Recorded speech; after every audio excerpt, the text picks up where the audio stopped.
નમસ્કાર વિદ્યાર્થી મિત્રો, આજે આપણે ગદ્યખંડનો ચક્ષુષ્માન અંધ એવ નો અભ્યાસ કરીશું. થોડું વધારે પડતું ધ્યાન આપવા જેવો પાઠ છે. ચક્ષુષ્માન એટલે આંખોવાળો હોવા છતાં, અંધ એવ એટલે આંધળો જ છે, કે આંખોવાળો હોવા છતાં આંધળો છે, કે આંખો છે પરંતુ જોઈ શકતો નથી.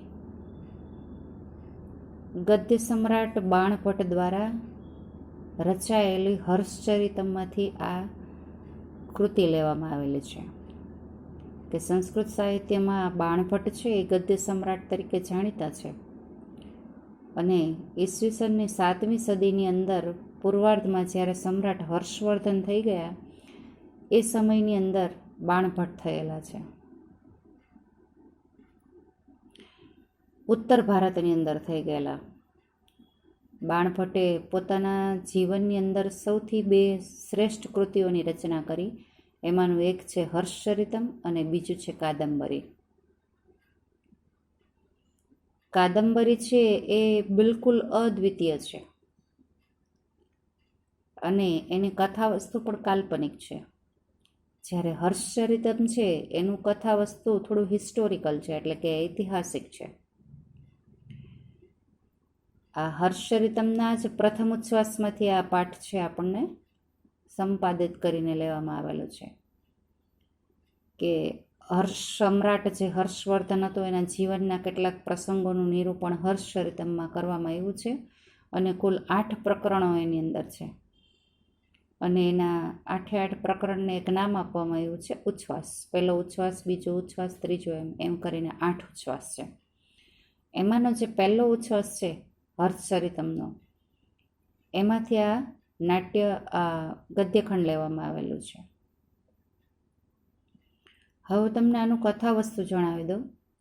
રોચક શૈલીની અંદર બિલકુલ હર્ષચરિતમ બાણભટ્ટે લખેલું છે. કથા વસ્તુ એવી છે કે પરમપિતામાં બ્રહ્મા પોતે સભા ભરીને બેઠા હોય છે, ત્યારે અતિ જ્ઞાની અને અતિ ક્રોધી એવા દુર્વાસા મુનિ પિતામાં બ્રહ્માની સભામાં સામવેદના મંત્રોનું ગાન કરી રહ્યા હતા. હવે મંત્રનું ગાન કરતા હતા એમાં બીજા બધા ઋષિમુનિઓ પણ સાંભળતા હતા, પરંતુ એમાં કોઈ કારણોસર દુર્વાસા મુનિને છે બીજા અન્ય મુનિ સાથે ઝઘડો થયો, અને ઝઘડો કરવામાં એને જે સામવેદના મંત્રોનું ગાન કરતા હતા એમાં એને ભૂલ થઈ. હવે આટલા જ્ઞાની અને મહાન ઋષિને ગાનમાં ભૂલ થઈ એટલે સભાની અંદર બેઠેલા દેવી સરસ્વતી હતા એને હસવું આવ્યું. હવે દેવી સરસ્વતી પોતાની ભૂલ ઉપર હસ્યા એટલે દુર્વાસા મુનિ એકદમ ક્રોધે ભરાયા, અને ક્રોધે ભરાયેલા દુર્વાસા મુનિ છે ભાન ભૂલી અને સરસ્વતી દેવીને પૃથ્વી ઉપર અવતરવાનો શ્રાપ આપ્યો કે જાઓ તમે પૃથ્વીલોક પર જઈને અવતરો. એમ પણ દુર્વાસા મુનિ એટલે ક્રોધનો બીજો પર્યાય.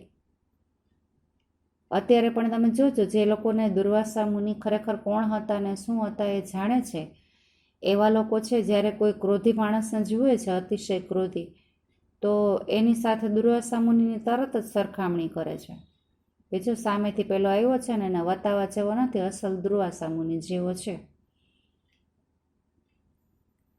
તો દુર્વાસા મુનિનો આ ક્રોધ જોઈને બીજા જે ઋષિમુનિઓ ત્યાં સભામાં બેઠા હતા એ લોકો તો બિલકુલ મૌન જ રહ્યા, એણે કાંઈ કીધું નહીં. પણ પિતામાં બ્રહ્મા છે એ ચૂપ ન રહ્યા. એણે છે બ્રહ્માએ છે દુર્વાસા મુનિને કઠોર શબ્દોમાં ઠપકો આપ્યો કે તમે આટલા બધા જ્ઞાની છો, મહાન છો, છતાં એક નાની એવી વાત કે ફક્ત દેવી સરસ્વતીને હસવું આવ્યું એવી નાની એવી બાબતમાં તમે એને શ્રાપ આપી દીધો પૃથ્વીલોક પર અવતરવાનો. તમે આટલા બધા જ્ઞાની છો તો તમને આટલો ક્રોધ છે એ શોભાસ્પદ બિલકુલ નથી, કારણ કે ક્રોધ છે એ માણસની બુદ્ધિને ફેરવી નાખે છે, એને સારા ખરાબનું કંઈ ભાન રહેતું નથી. અને આવો ક્રોધીવાળો માણસ છે, આવો જે અતિશય ક્રોધી માણસ હોય એની આંખો હોય છે છતાં એ આંધળો જ કહેવાય છે, કારણ કે એ કંઈ સારું નરસું, શું સારું છે શું ખરાબ છે એ જોઈ જ શકતો નથી. તો આવો ક્રોધી માણસ આંખોવાળો હોવા છતાં પણ અંધ છે. આવો કઠોર શબ્દોની અંદર બ્રહ્મા છે એ પોતાની સભામાં દુર્વાસા મુનિને આવો ઠપકો આપે છે. ત્યાર પછી એ સમજાવે છે કે આ ક્રોધ છે એ માણસના મનની અંદર જે પ્રગટ થાય છે ત્યારે શરીરની અંદર કેટલી કેટલી પ્રકારની પ્રતિક્રિયાઓ ઉત્પન્ન થાય છે. પછી ક્રોધના કેવા માઠા પરિણામો ભોગવવા પડે છે, ક્રોધના કેવા દુષ્પરિણામો છે, એની સામે બ્રહ્માએ અંગુલી નિર્દેશ કર્યો છે. તો આ પાઠમાંથી આપણે એ પણ શીખવાનું છે કે આપણા 6 રાગો છે. રાગ એટલે આસક્તિ, આસક્તિના વિષયો. દરેક માણસની અંદર આ આસક્તિના વિષયો પડેલા હોય છે અને ક્યારે જાગે છે એ આપણને ખ્યાલ હોતો નથી.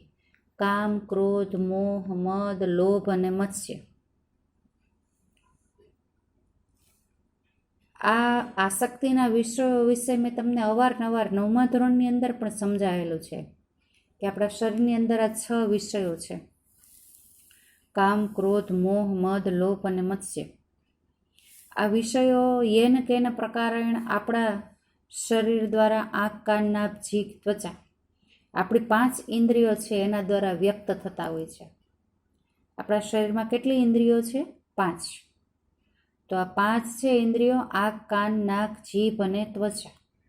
આ 5 ઇન્દ્રિયો દ્વારા આપણે જે આ આસક્તિના 6 વિષયો છે એ યેન કેન પ્રકારેણ વ્યક્ત કરતા હોઈએ છીએ. એમાં ક્રોધ છે એને પાપનું મૂળ કહેવાનું છે કે સર્વ પાપનું મૂળ ક્રોધ છે. અને બીજા નંબર ઉપર લોભ આવે કે લોભઃ પાપસ્ય કારણમ, ક્રોધઃ પાપસ્ય કારણમ. તો આ ક્રોધ છે એના પરિણામો છે એ કેવા ભોગવવા પડે છે માણસે. એનું હું તમને એક ઉદાહરણ આપું કે એક 10-15 વર્ષનો છોકરો હશે, એના પિતા ખૂબ ગુસ્સાવાળા, એકદમ ક્રોધી. તો એક વખત કંઈક છોકરાથી કંઈક ભૂલ થઈ હશે અને એના પિતાએ જોરદાર એના ગાલ ઉપર તમાચો મારી દીધો. હવે પિતાને ભૂલથી ગાલ ઉપર તમાચો મારવાને બદલે કાન ઉપર લાગી ગયો અને કાનમાં એવો જોરદાર તમાચો લાગી ગયો કે ઓલાને કાનમાંથી લોહી નીકળવા માંડ્યા અને દવાખાને તાત્કાલિક લઈ ગયા. અને પછી બધું એનું ઇન્ટરનલ બધું જોયું, ડૉક્ટરે ચેક કર્યું તો એના કાનના પડદા છે એને નુકસાન પહોંચ્યું હતું. પરિણામે એની શ્રવણ શક્તિ એટલે કે સાંભળવાની શક્તિ બિલકુલ ઓછી થઈ ગઈ.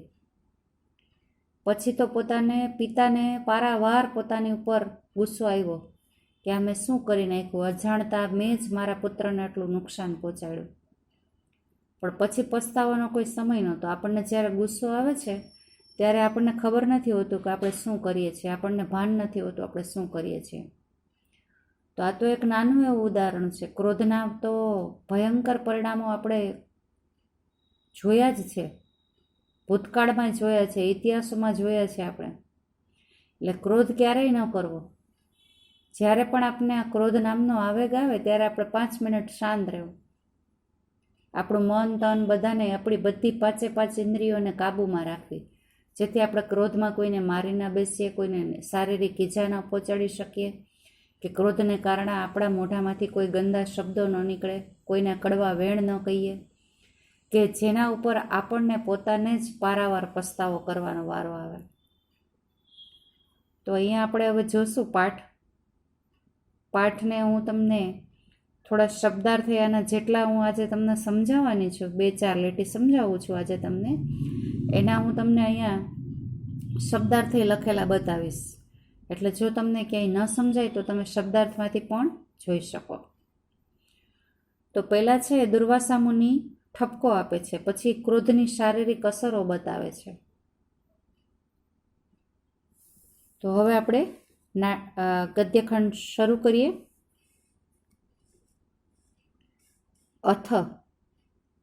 અથના 2 અર્થ થાય, અવ્યય છે, આથી અથવા તો હવે. અથ તામ તથા સપ્તામ સરસ્વતીમ દૃષ્ટવા પિતામહો મંગલપટેન વત્તા ઇવ સ્વરેણ આશાહ પૂરયન સુધીરમ દુર્વાસસમ ઉવાચ. અથ એટલે હવે, હવે તામ એટલે કે તે, સપ્તામ લેવાનું કે સપ્તામ એટલે કે સાપિત થયેલી, સરસ્વતીમ એટલે કે સરસ્વતીને,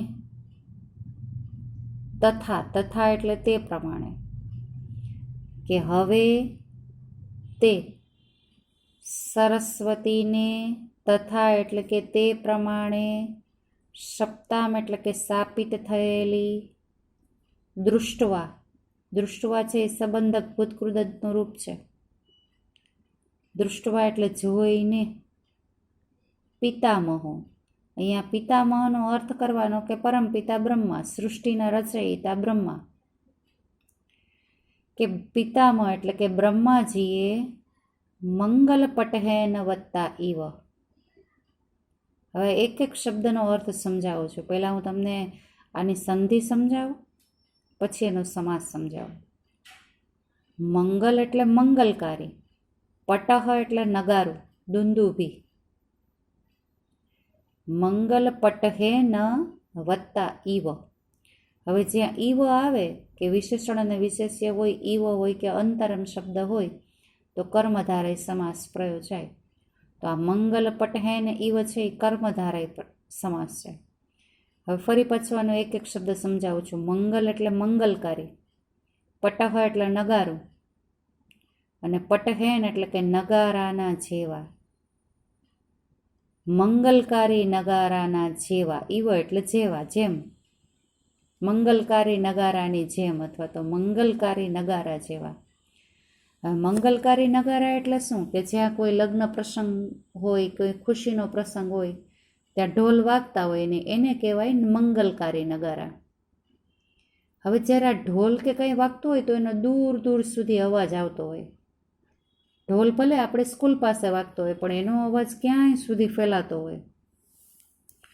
તો મંગલપટેન વત્તા ઇવ કે મંગલકારી નગારાના જેવા સ્વરેણ. સ્વરેણ એટલે કે અવાજો વડે. મંગલકારી નગારાનો અવાજ કેવો આવતો હોય એવા અવાજની વાત છે. કે અહીંયા દુર્વાસા મુનિના ક્રોધ કરવાથી બ્રહ્માએ એને ઠપકો આપવાનું ચાલુ કર્યું તો બ્રહ્માનો અવાજ કેવો હતો? મંગલકારી નગારા જેવો. અને સ્વરેણ એટલે કે અવાજો વડે.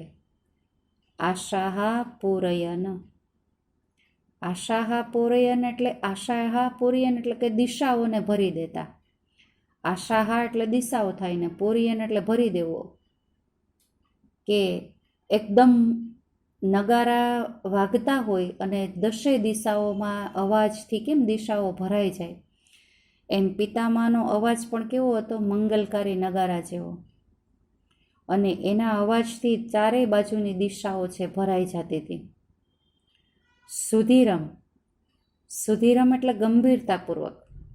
ઠપકો આપવો હોય તો ગંભીરતાપૂર્વક જ આપવો જોઈએ, તો જ તમારા ઠપકાની અસર થાય. બાકી તમે હસતા હસતા કોઈને કાંઈ કહેતા હોય તો સામેવાળાને કાંઈ અસર ન થાય. તો સુધીરમ એટલે કે ગંભીરતાપૂર્વક.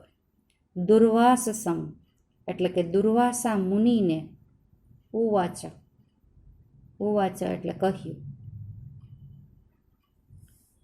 અથ હવે તામ તે સરસ્વતીમ એટલે કે સરસ્વતીને, તથા તથા એટલે તે પ્રમાણે, સપ્તામ સપ્તામ એટલે સાપિત થયેલી, દૃષ્ટવા જોઈને, પિતામહો એટલે કે પિતામહ બ્રહ્માએ મંગલપટેન વત્તા ઇવ મંગલકારી નગારાના જેવા સ્વરેણ અવાજો વડે આશાહા પૂરયન દિશાઓને ભરી દેતા, સુધીરમ ગંભીરતાપૂર્વક, દુર્વાસસમ ઉવાચ દુર્વાસા મુનિને કહ્યું.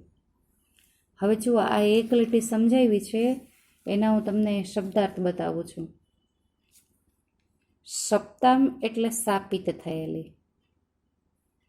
મંગલ પટહેન વત્તા ઇવ એટલે મંગલકારી નગારાના જેવા. આશાહા પૂરયન, આશાહા પૂરયન એટલે કે દિશાઓને ભરી દેતા. સુધીરમ, સુધીરમ એટલે ગંભીરતાપૂર્વક. જો આ પેલી લીટીના આપણે 4 શબ્દાર્થ છે એ મહત્વના છે, એટલે તમે આમાંથી જોઈને લખી શકો.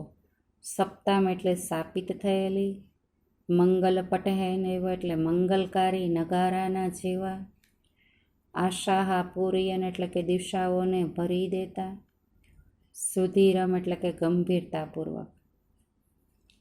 આ બધા જ શબ્દાર્થ પાઠ્યપુસ્તકમાં પણ આપેલા છે, છતાં પણ તમને આ સમજાઈ જાય એટલા માટેનો તમને લખીને બતાવ્યા છે. હવે જુઓ ફરી. અથ હવે, તામ તે, સપ્તામ, સરસ્વતી. આ સપ્તામ છે એ સરસ્વતીનું વિશેષણ છે કે અથ હવે, તામ તે, સરસ્વતી એટલે કે સરસ્વતીને, તથા તે પ્રમાણે, સપ્તામ એટલે કે સ્થાપિત થયેલી, દૃષ્ટવા જોઈને, પિતામહો એટલે કે પિતામહ બ્રહ્માએ, મંગલ પટહેનૈવ કે મંગલકારી નગારાના જેવા, સ્વરેણ એટલે કે અવાજો વડે, આશાહા પૂરયન કે દિશાઓને ભરી દેતા, સુધીરમ ગંભીરતાપૂર્વક, દુર્વાસ સમુવાચ. દુર્વાસા મુનિને કહ્યું કે દુર્વાસા મુનિએ સરસ્વતી દેવીને ઠપકો આપ્યો અને દુર્વાસા મુનિએ સરસ્વતી દેવીને શ્રાપ આપ્યો કે તમે મૃત્યુલોકમાં જઈને અવતરો. મૃત્યુલોક એટલે આપણે જેમાં વસવાટ કરીએ છીએ તે પૃથ્વી. એટલે આવી શાપિત થયેલી સરસ્વતીને જોયું એટલે બ્રહ્માને લાગ્યું કે મારે હવે દુર્વાસા મુનિને ઠપકો આપવો પડશે. એટલે આ પહેલાં છે એ પરિસ્થિતિ બતાવી છે. હવે આગળ વધીએ આપણે. હે બ્રાહ્મણ, આ સંબોધન છે. બ્રાહ્મણ એટલે બ્રાહ્મણ. દુર્વાસા મુનિ બ્રાહ્મણ હતા. કે હે બ્રાહ્મણ, ન ખલુ સાધુ સેવિત, આ સંધિ બોલું છું, સાધુ સેવિત વત્તા અયમ. ન ખલુ સાધુ સેવિતો અયમ પંથાહ યેનાસી. આની સંધિ બોલું છું, યેન વત્તા અસી. યેનાસી પ્રવૃત. હવે શબ્દાર્થાના એક એક સમજાવું છું કે હે બ્રાહ્મણ, ન એટલે ન અને ખલુ એટલે કે ખરેખર. સાધુ સેવિત, સાધુ એટલે સજ્જન થાય. સેવિતો એટલે કે આચરાયેલો અથવા તો સેવાયેલો. સજ્જનો વડે આચરાયેલો અથવા તો સજ્જનો વડે સેવાયેલો. અને અયમ એટલે આ. પંથાહા એટલે માર્ગ અથવા તો રસ્તો. યેન વત્તા અસી, યેન એટલે કે જેના પર ને અસી એટલે તમે. પ્રવૃત એટલે પ્રવૃત્ત થયા છો, અથવા તો બીજો એવો અર્થ અહીંયા પંથાહા છે એટલે કે રસ્તો છે, માર્ગ છે. એટલે અહીંયા પ્રવૃત્તનો અર્થ તમે ચાલ્યા છો એવો પણ કરી શકાય. પ્રવૃત્ત થયા છો અથવા તો ચાલ્યા છો. હવે આખું ગોઠવી દઉં કે હે બ્રાહ્મણ, ખલું ખરેખર, સાધુ સેવિત વત્તા અયમ. તો અયમ છે એ પહેલાં લેવાનો કે આ સાધુ સેવિત એટલે કે સજ્જનો દ્વારા સેવાયેલો, પંથાહા ન માર્ગ નથી, યેન વત્તા અસી જેના પર તમે, અસી એટલે તમે, પ્રવૃત્ત પ્રવૃત્ત થયા છો અથવા તો ચાલ્યા છો. હે બ્રાહ્મણ, ખલું ખરેખર, અયમ આ, સાધુ સેવિત સજ્જનો વડે સેવાયેલો અથવા તો સજ્જનો દ્વારા આચરાયેલો, પંથાહ ન માર્ગ નથી, યેન વત્તા અસી જેના પર તમે પ્રવૃત્ત ચાલ્યા છો. નિહંતી વત્તા એશ પરસ્તાત. નિહંતી એટલે હણી નાખે છે, એશ એટલે આ. પરસ્તાત આ અવ્યય છે. પરસ્તાતનો અર્થ થાય પાછળથી, કે આ પાછળથી હણી નાખે છે. શું? ક્રોધ. ક્રોધ એવી વસ્તુ છે કે તમે કરો છો ત્યારે તો તમને બહુ એવું લાગે છે કે ઓહો, જોયું મારા ગુસ્સાથી સામેવાળો કેવો થરથર કાપે છે, ડરી જાય છે, ભીગી બિલ્લીની જેમ છુપાઈ જાય છે. પણ પાછળથી એના માઠા પરિણામો ભોગવવા પડે છે. એટલે આ સજ્જનો દ્વારા સેવાયેલો માર્ગ નથી. ક્રોધરૂપી જે રસ્તો છે એની ઉપર સજ્જન લોકો ક્યારેય ન ચાલે, ક્યારેય આવા ક્રોધના કાર્યોમાં પ્રવૃત્ત ન થાય. કારણ કે ક્રોધની પ્રતિક્રિયાઓ છે એ આપણને પાછળથી હણવાનું કામ કરે છે. એટલે અહીંયા એમ કીધું છે કે નિહંતી એશ પરસ્તાત, કે આ પાછળથી હણી નાખે છે. ક્રોધ પહેલાં કરવો તો બહુ સારો લાગે છે, પરંતુ જ્યારે તમે જે માણસ ઉપર ક્રોધ કર્યો હોય એ જ્યારે તમારાથી વિમુખ થઈ જાય, તમારાથી ડરીને ચાલે, તમારી પાસે ક્યારેય ન આવે, ત્યારે એના પરિણામો આપણે એકલાએ ભોગવવા પડે છે. એટલે કે આ પાછળથી હણે છે. હવે આ બરાબર લીટી આ સમજજો. ઇન્દ્રિય સ્વસમુત્થાપિતમ હિ રજઃ કલુષ્યતિ દ્રષ્ટિમ અનક્ષજીતામ. અહીંયા છે ને આ નાનકડી એવી સંધિ છે, પણ ઇન્દ્રિય વત્તા ચ એવી સંધિ છે. ઇન્દ્રિયશ્ચ એટલે કે ઇન્દ્રિયો રૂપી, સમુત્થાપિતમ એટલે કે ઉડાડવામાં આવેલી, હિ એટલે ખરેખર થાય, અને રજઃ એટલે રજ અથવા તો ધૂળ, કે ઇન્દ્રિયો રૂપી ઘોડાઓ દ્વારા ઉડાડવામાં આવેલી રજ ખરેખર કલુષ્યતિ, આ ક્રિયાપદ છે. કલુષ્યતિનો અર્થ થાય મલિન કરે છે, મેલી કરે છે, ગંદી કરે છે. કોને કરે છે? તો કે દ્રષ્ટિમ. દ્રષ્ટિમ એટલે કે દ્રષ્ટિને. અને એ પણ કેવા લોકોની? તો કે અનક્ષજીતામ. અનક્ષજીતામનો અર્થ થાય ચંચળ આંખોવાળાની. ચંચળ આંખોવાળાની. કે આપણી ઇન્દ્રિયો છે એ બધા અશ્વ ઉપર એટલે ઘોડા ઉપર હંમેશા સવાર હોય છે. જો એની લગામ ન પકડી રાખો તો આ આપણી ઇન્દ્રિયો રૂપી ઘોડા ઉપર બેસી અને વારે વારે આવા ક્રોધરૂપી ધૂળ આપણી ઉપર ઉડાડ્યા રાખે છે. કામ, ક્રોધ, મોહ, મદ, લોભ રૂપી રજ છે, રજ ધૂળ છે આપણી ઉપર ઉડાડે. તો ખરેખર અહીંથી લેવાનું કે હિ ખરેખર ઇન્દ્રિયસ્વ એટલે કે ઇન્દ્રિયો રૂપી ઘોડા દ્વારા સમુત્થાપિતમ એટલે કે ઉડાડવામાં આવેલી, રજઃ એટલે કે ધૂળ, અનક્ષજીતામ એટલે કે ચંચળ આંખોવાળાની, દ્રષ્ટિમ એટલે કે દ્રષ્ટિને, કલુષ્યતિ. કલુષ્યતિ એટલે કે મલિન કરે છે. હવે આ તમને વાક્ય બરાબર સમજાવવું. અનક્ષજીતામ એટલે કેવો? ચંચળ આંખોવાળો. અને ચંચળ આંખોવાળો એટલે કેવો? કે જેના આંખની અંદર હંમેશા ક્રોધ દેખાતો હોય એવો, એને ચંચળ આંખોવાળા કહેવાય. એ કોઈનું પણ જરાય સહન ન કરી શકે અને તરત જ એની આંખો છે એ મલિન થઈ જાય છે. મલિન થાય એટલે શું થાય? કે તમને સારા નરસું કંઈ દેખાય નહીં, એને કહેવાય મલિન થવું. તો આ ઇન્દ્રિયરૂપી ઘોડા દ્વારા જ્યારે આ ક્રોધરૂપી રજ ઉડે છે તો જે ચંચળ આંખોવાળા હોય એની દ્રષ્ટિ હંમેશા મલિન થઈ જાય. એ કહેવાનું તાત્પર્ય એવું છે કે ઇન્દ્રિયરૂપી ઘોડા દ્વારા જ્યારે ક્રોધરૂપી રજ ઉડે તો જે ચંચળ આંખોવાળા લોકો છે એની દ્રષ્ટિ તો મલિન જ થઈ જશે, એટલે કે મયલી થઈ જશે. પછી એ સારા નરસાનો બોધ નહીં કરી શકે, સારું નરસું જોઈ નહીં શકે. સમજાણું બધાને?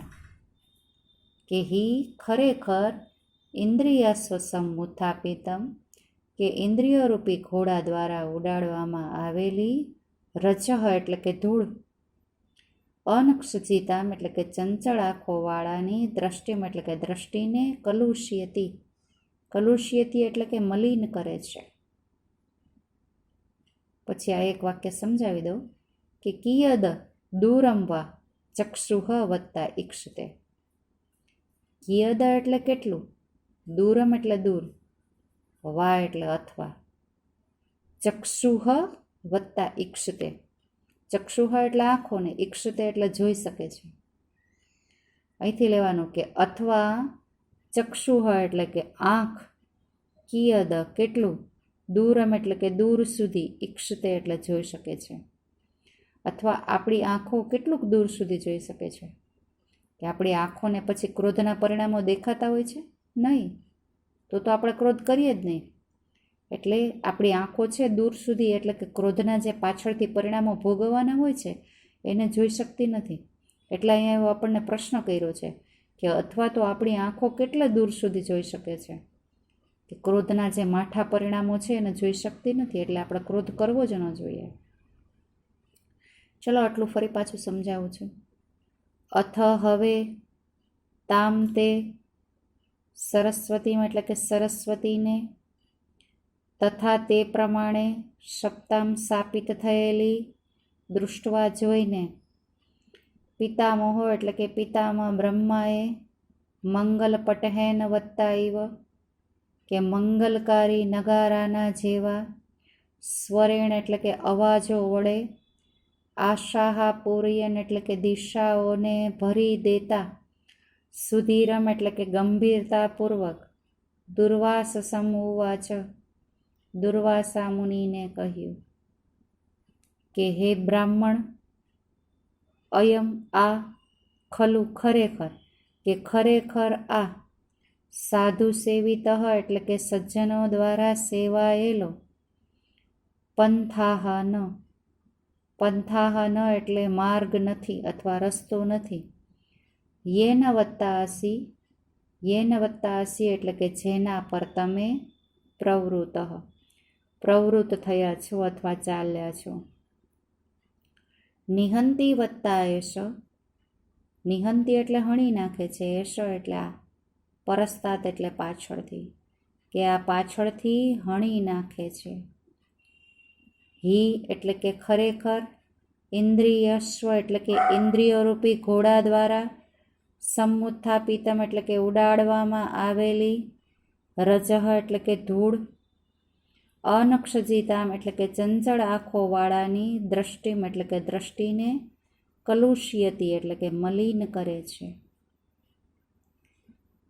વા અથવા, ચક્ષુહ આંખો, કિયદ કેટલું, દૂરમ ઈક્ષતે, દૂરમ એટલે કે દૂર સુધી, અને ઈક્ષતે એટલે જોઈ શકે છે. અથવા આંખ કેટલું દૂર જોઈ શકે છે. હવે હું તમને આજે બીજું સમજાવ્યું ને એના શબ્દાર્થ જરા સમજાવું છું, પછી એક વખત ભાષાંતર બોલું છું. આપણે અહીંયા સુધી જોયું હતું કે સુધીરમ એટલે ગંભીરતાપૂર્વક.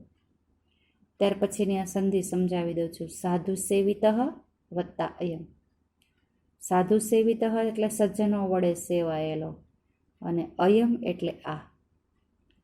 પછી યેનાસીની સંધિ કે યેન વત્તા અસી, પ્રવૃત્ત, યેન એટલે કે જેના પર ને અસી એટલે તમે, પ્રવૃત્ત એટલે પ્રવૃત્ત થયા છો અથવા તો ચાલ્યા છો. નિહંતી વત્તા એષઃ વત્તા પરસ્તાત, નિહંતી એટલે હણી નાખે છે, એષઃ એટલે આને, પરસ્તાત એટલે પાછળથી, કે આ પાછળથી હણી નાખે છે. ઇન્દ્રિયસ્વ એટલે કે ઇન્દ્રિયોરૂપી ઘોડાઓ, અને સમુત્થાપિતમ એટલે કે ઉડાડવામાં આવેલી રજ, કે ઇન્દ્રિયરૂપી ઘોડા દ્વારા ઉડાડવામાં આવેલી. કલુષ્યતી એટલે કે મેલી કરે છે અથવા તો મલિન કરે છે. અને અનક્ષજીતામ એટલે કે ચંચળ આંખોવાળાની, શું તો કે દ્રષ્ટિને. અને ચક્ષુહ વત્તા ઈક્ષતે, ચક્ષુહ એટલે આંખ થાય ને ઈક્ષતે એટલે જુએ છે, કે આંખ જુએ છે. ફરી પાછું આ જોઈ લેજો. સજ્જનો વડે સેવાયેલો, આ માર્ગ યેન વત્તા અસી એટલે કે જેના પર તમે ચાલ્યા છો. નિહંતી એષઃ પરસ્તાદ એટલે કે પાછળથી હણી નાખે છે. ઇન્દ્રિયા સ્વસમુત્થાપિતમ એટલે કે ઇન્દ્રિયોરૂપી ઘોડાઓ દ્વારા ઉડાડવામાં આવેલી. કલુષ્યતી એટલે કે મલિન કરે છે. અનક્ષજીતામ એટલે કે ચંચળ આંખોવાળાની. અને ચક્ષુહ વત્તા ઈક્ષતે એટલે આંખો જુએ છે. હવે હું આટલું જે સમજાવ્યું છે એનું ભાષાંતર એકવાર બોલી જાઉં છું. કે હવે તામ તે સરસ્વતીને તે પ્રમાણે શાપિત થયેલી જોઈને પિતામહ બ્રહ્માએ મંગલકારી નગારાના જેવા અવાજો વડે દિશાઓને ભરી દેતા ગંભીરતાપૂર્વક દુર્વાસા મુનિને કહ્યું કે હે બ્રાહ્મણ, ખરેખર આ સજ્જનો દ્વારા સેવાયેલો માર્ગ નથી જેના પર તમે ચાલ્યા છો. આ પાછળથી હણી નાખે છે. ખરેખર ઇન્દ્રિયરૂપી ઘોડાઓ વડે ઉડાડવામાં આવેલી રજ અથવા તો ધૂળ ચંચળ આંખોવાળાઓની દ્રષ્ટિને મલિન કરે છે, અથવા આંખ કેટલું દૂર સુધી જોઈ શકે છે. નમસ્કાર વિદ્યાર્થી મિત્રો.